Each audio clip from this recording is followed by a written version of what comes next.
देखिए अजीत जी, मैं आपकी बात से सहमत हूँ। लाभार्थियों का जो मसला है वो निश्चित रूप से काम आएगा, लेकिन इसके बावजूद आप देखेंगे अब मैं जो देखता हूँ इस चुनाव को, उत्तर प्रदेश में ही रहता हूँ, कई जगह लोगों से बात होती रहती है तमाम जिलों में। मैं दो तरीके से देखता हूँ। जो 2017 की तुलना में आज एक्सटर्नल फैक्टर्स कितने हैं और इंटरनल फैक्टर्स कितने हैं, दोनों फ्रंट पे आप पाएंगे कि भारतीय जनता पार्टी के लिए ये विपरीत स्थितियां हैं। एक्सटर्नल फ्रंट पर भी जो उस समय हालात थे, जो उस समय हवा थी, बंद मुट्ठी थी, और मोदी जी का एक तरह से एक आंधी थी। उस आंधी में समाजवादी पार्टी और तमाम जो है वो कहीं नहीं टिक पाते, वो उड़ जाते हैं, और बीजेपी की एक मेजोरिटी सरकार आ जाती है, और वो भी थंपिंग मेजोरिटी। उस समय जमीन पर अमित शाह जैसे लोग कार्य कर रहे थे और हर तरह से पार्टी को, संगठन को मजबूत कर रहे थे। अब ये जो एक्सटर्नल फैक्टर है आज बदल गया है। आज वो तमाम मुद्दे, मुझे रिपीट करने की आवश्यकता नहीं है, वो मुद्दे उस समय नहीं थे और इतने गंभीर स्तर पे नहीं थे। तो ये एक मुद्दा है। अब तीसरी बात, जो इंटरनल फैक्टर है, इंटरनल फैक्टर में आप देखेंगे कि किसी भी रूलिंग पार्टी का मंत्री और 10 एमएलए छोड़ता है तो वो इसलिए नहीं छोड़ता कि उसको अपोजिशन में जाके बैठना है, वो इसलिए छोड़ता है कि उसको दिख रहा होता है कि अपोजिशन सत्ता में आ रहा है और मुझे इस सत्ता में रहने के बाद अब उसकी सत्ता में शामिल होना है। ये साफ साफ होता है कि वो जीतने वाले की तरफ जाता है, हारने वाले की तरफ कोई नहीं जाता। वो कोई मुद्दा और नहीं होता कि फला से झगड़ा, फला से झगड़ा। झगड़े के बावजूद लोग पार्टी में टिके रहते हैं और उसमें चाहते हैं कि हम फिर से सत्ता में बने रहें। तो फिर से सत्ता में बने रहने के लिए जो फैक्टर, तीसरी बात, जो स्ट्रेटेजी थी बीजेपी की कि 100 से ज्यादा सीटें काट देंगे, टिकट जो काट देंगे, उससे जो एंटी इनकम्बेंसी थोड़ी कम हो जाएगी, जो विधायकों ने काम नहीं किया होगा, वो इस पहले दौर के बाद नहीं हो पाया।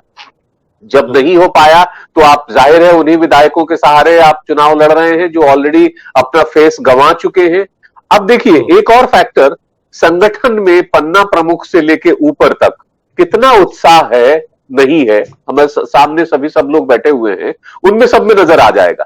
और भी बातें हैं कि पार्टी के भीतर आपसी कितना कोऑर्डिनेशन है, कितना नहीं है, कितनी राइवलरी है, कितनी नहीं है। तो जब इन दो इंटरनल और एक्सटर्नल फैक्टर्स के उसमें देखेंगे आप, तो अब लाभार्थी हो या कुछ और हो, वो कितना हद तक बचा ले जाएंगे, बना ले जाएंगे नहीं, कितना हद तक वो बचा ले जाएंगे, ये बनता है मामला।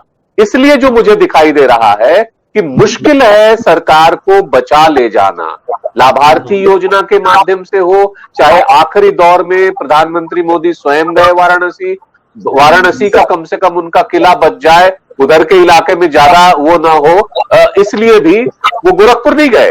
एक बात और देखिए, एक साल पहले गोरखपुर गए थे, वो गोरखपुर नहीं गए, गोरख छोड़ दिया है योगी जी के हवाले कि ये इनका किला है, अपना बचाएं या ये लूज करें। तो यहां पर बहुत सारे ऐसे फैक्टर हैं जो साफ साफ अच्छा, दूसरी तरफ जो अपोजिशन का जो फैक्टर है, समाजवादी पार्टी का, जो पिछली बार जो वो हारी थी, तो क्यों हारी थी? आपस के मतभेदों की वजह से भी हारी थी, तो मिसमैनेजमेंट की वजह से भी हारी थी, और ये जो फैक्टर आ रहे थे उसकी वजह से भी हारी थी। मंदिर का मसला भी उस समय था। तो ये सारे मसले उसके खिलाफ जा रहे थे। आज उसके पास खोने को कुछ नहीं है, वो नीचे बैठी है। खोने के लिए आपके पास है, रूलिंग पार्टी के पास हमेशा खोने के लिए होता है।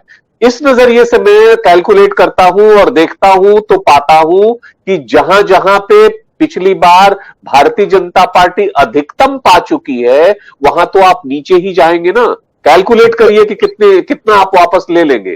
तो बचाने की बात है, और वो बचाने की बात में मुझे साफ साफ नजर आ रहा है कि अपोजिशन कहीं ना कहीं एज में है, और वो अगर अपने बूते सरकार बना ले तो मुझे आश्चर्य नहीं होगा। चाहता हूं कि ये जानते हुए, ये समझते हुए कि बीजेपी एग्रेसिव कैंपेन करती है और संगठन के स्तर पे पन्ना प्रमुख तक को वो एक एक्टिवेट करके चलती है, बावजूद इसके इस बार के चुनाव में आप नोट करिए कि प्रधानमंत्री जी को दो मुद्दे पर एक तरह से सफाई देनी पड़ी। एक मुद्दा कि उन्होंने कहा कि पशुओं का मसला वाकई बहुत है और मैं इसकी व्यवस्था करूंगा। तो 5 साल पहले, 5 साल में अचानक तो ये मसला नहीं आया, तो लास्ट मोमेंट में उनको फीलिंग हुई कि ये मसला जमीन पे कार्य कर रहा है, नंबर 1। नंबर 2, उन्होंने पहली बार ये कहा कि मेरा परिवार नहीं है, लेकिन मैं परिवार के दर्द को समझता हूं। क्योंकि वही खुद जो कहते रहे हैं परिवारवादी पार्टियां, तो उनको ये फीलिंग हुआ कि मैं कह तो रहा हूं परिवारवादी पार्टियां, लेकिन लोगों को कहीं ना कहीं ये दर्द है कि इनका परिवार है नहीं, तो इसलिए वो परिवार की चिंता नहीं करते। तो ये एक तरह से डिफेंसिव उनका कहीं ना कहीं वो है, जो दर्शाता है कि उनको भी कहीं ना कहीं चिंता है कि हमारे एग्रेसिव कैंपेन के बावजूद, हमारे सोशल मीडिया उसके बावजूद, जो जमीन है उस पर कुछ और चल रहा है। ये उनकी फीलिंग बताती है। सब